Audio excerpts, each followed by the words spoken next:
നാം കാണേണ്ടത് യുവതീ പ്രവേശനത്തിനൊപ്പം അല്ല, സുപ്രീം കോടതിയുടെ വിധി വന്നു, സ്വാഭാവികമായിട്ടും ബൈൻഡിങ് ആണ്.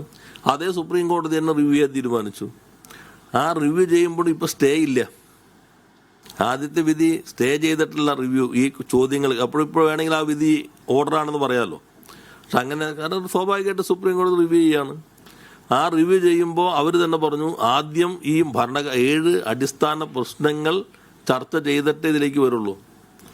അപ്പം നമ്മളോട് ഈ 7 പ്രശ്നങ്ങളിൽ കോടതി എന്തൊക്കെയാണോ ആവശ്യപ്പെട്ടിട്ടുള്ളത് ആ കുറേ കൂടി സങ്കീർണമാണല്ലോ.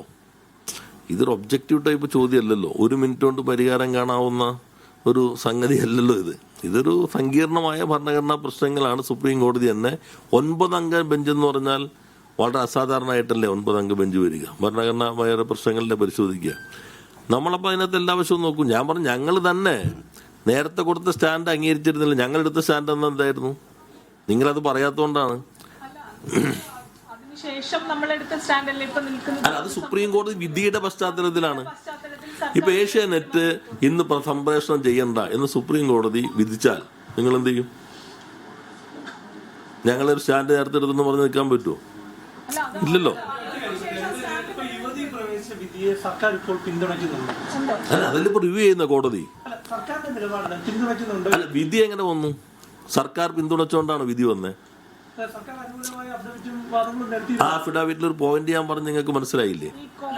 അല്ല, ഫെബ്രുവരി മാസം ഇതിന്റെ വാദം നടന്ന അവസരത്തിൽ സർക്കാരിന്റെ അഭിഭാഷകൻ അന്ന് അവിടെ വാദിച്ചത് ഈ പുനഃപരിശോധന ഈ വിധിയിൽ പിഴവില്ല, അതായത് പുനഃപരിശോധിക്കേണ്ട കാര്യമില്ല എന്നായിരുന്നു. അത് തന്നെയാണ് ഇപ്പോഴത്തെ നിലപാട്. അല്ല, ഇപ്പൊ ഇന്ന് സുപ്രീം കോടതിയിൽ നമ്മുടെ ഒരു വക്കീലിനല്ലേ ചുമതലപ്പെടുത്തിയേക്കണേ. ഇപ്പൊ സുപ്രീം കോടതി റിവ്യൂ ചെയ്യാൻ തീരുമാനിച്ചാൽ പിന്നെ അത് ശരിയാണോ തെറ്റാണോ നമ്മളിപ്പോ പറയേണ്ട കാര്യം എന്താ? അല്ല, ഇപ്പൊ സുപ്രീം കോടതി റിവ്യൂ അല്ല. നിങ്ങൾക്ക് മനസ്സിലായില്ല ഈ വിധിയിൽ പശ്ചാത്തലത്തിൽ യുവതീ പ്രവേശനത്തിനൊപ്പം നിൽക്കാൻ സർക്കാർ തീരുമാനിച്ചു. അല്ല, അങ്ങനെ കോടതി ഞങ്ങളോട് പറയാൻ പറഞ്ഞിട്ടില്ല. നിങ്ങൾ കാണേണ്ടത് ഈ ഞാൻ പറയട്ടെ, സുപ്രീം കോടതിയിൽ സർക്കാർ കൊടുത്ത അഫിഡാവിറ്റിൽ ഒരു ഭാഗത്ത് വളരെ കൃത്യമായി പറഞ്ഞിരുന്നു ഇത് ദീർഘകാലമായി നിലനിൽക്കുന്ന ആചാരത്തിൻ്റെ ഭാഗമായതുകൊണ്ട് ഹിന്ദുസത്തിൽ നല്ല ആഴത്തിൽ പാണ്ഡിത്യമുള്ള ആളുകളും അൺകറപ്റ്റഡ് ആയിട്ടുള്ള സാമൂഹിക പരിഷ്കർത്താക്കളും ചേരുന്ന ഒരു കമ്മീഷൻ നിയോഗിച്ച് ഇത്തരം കാര്യങ്ങളിൽ അവരുടെ അഭിപ്രായത്തിനാണ് പരിഗണന കൊടുക്കേണ്ടത് എന്ന് ഞങ്ങൾ അന്ന് പറഞ്ഞിരുന്നു. സുപ്രീം കോടതിയുടെ നിലപാടതല്ല.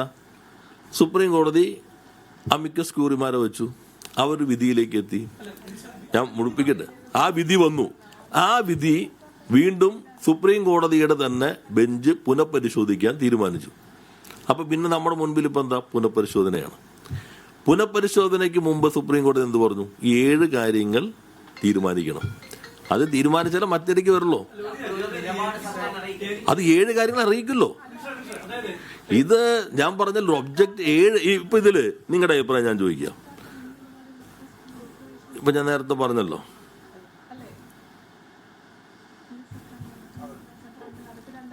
അല്ല ഞാൻ ചോദിക്കുക, ഈ ആർട്ടിക്കിൾ 25, 26 കോൺസ്റ്റിറ്റ്യൂഷനിൽ അതിന് ഇന്റർപ്ലേ എങ്ങനെയായിരിക്കണം? നമ്മൾ നേരെ സ്വിച്ച് ഇട്ടോ എസ് എന്നോ എന്ന് പറയാൻ പറ്റുമോ? ഇതിൻ്റെ എല്ലാ വ്യാഖ്യാനങ്ങളും നന്നായി ചർച്ച ചെയ്യേണ്ടി വരും.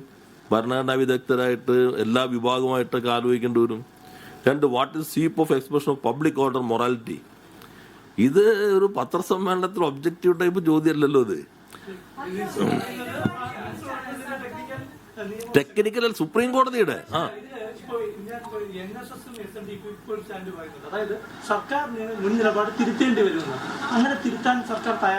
ഞാൻ വ്യക്തമാക്കിയത് എന്താ? സർക്കാർ നേരത്തെ തന്നെ എന്താ പറഞ്ഞിരുന്നത്? ഈ വിഭാഗത്തിൽ നല്ല ആഴത്തിലുള്ള പണ്ഡിതന്മാർ, സാമൂഹിക പരിഷ്കർത്താക്കൾ, ഇവരുമായി ഇതല്ലേ ഞങ്ങളുടെ പൊസിഷൻ നേരത്തെ ഉണ്ടായിരുന്നത്. അപ്പൊ പിന്നെ ആ കോടതി വിധി വന്നതിന് ശേഷം ഞങ്ങളുടെ പഴയ പൊസിഷനാണോ? ഏത് തീരുമാനമാകുമായിരുന്നു? അല്ലല്ല, ഓരോന്നാകട്ടെ. എന്ത് തീരുമാനമാകാമായിരുന്നു?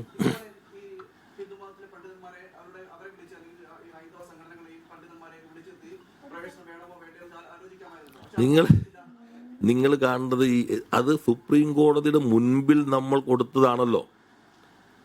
സുപ്രീം കോടതിയിൽ ഗവൺമെന്റ് പറയുകയാണ് ഇങ്ങനെ ഒരു കമ്മിറ്റിയെ വച്ചിട്ട് വേണം തീരുമാനം എടുക്കാൻ. സുപ്രീം കോടതി വിധിച്ചു കഴിഞ്ഞാൽ നിങ്ങളുടെ വിധി അവിടെ നിൽക്കട്ടെ, ഞങ്ങൾ ഞങ്ങളുടെ അഫിഡാവിറ്റ് നിൽക്കുന്നു പറയാൻ സാമാന്യ നിയമത്തെക്കുറിച്ച് അടിസ്ഥാന ധാരണ ഒരാൾക്ക് പറ്റുമോ? അല്ല, അദ്ദേഹത്തിന് വ്യക്തത വരുത്തട്ടെ, ഓരോന്ന് ഏറ്റെടുക്കാം. നമുക്ക് നമ്മുടെ ഒരു ആവശ്യം സുപ്രീം കോടതി വെച്ചല്ലോ, സുപ്രീം കോടതി അംഗീകരിച്ചില്ല, നിങ്ങളവിടെ നിൽക്കട്ടെ ഞങ്ങൾ ഇതിലേക്ക് പോകും എന്ന് പറയാൻ പറ്റുമോ? ഇല്ലല്ലോ.